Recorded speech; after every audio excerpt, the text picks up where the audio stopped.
நாணயங்கள் இல்லை அப்படின்னா சாதாரண ₹1 நாணயங்கள் கூட ஒத்தப்படையில் கணக்கு பண்ணி 7, 5, 17, 13, 11 இப்படின்னு எந்த கணக்கில் வேணாலும் சேர்க்கலாம். நான் ஒரு 11 ₹1 நாணயங்கள் சேர்த்துருக்கேன்.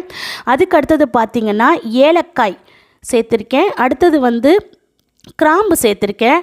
அடுத்தது பார்த்திங்க அப்படின்னா இது எல்லாமே சேர்த்ததுக்கப்புறம் பச்சை கற்பூரம் அப்படிங்கிறத நம்ம என்ன பண்ணலாம், சேர்த்துக்கலாம்.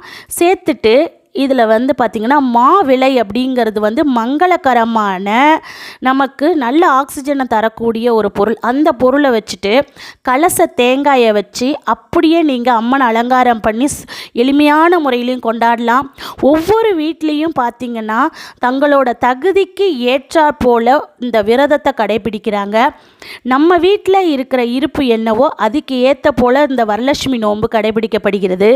எளிமையான முறையில் கூப்பிட்டா கூட அம்மா சிறப்பாக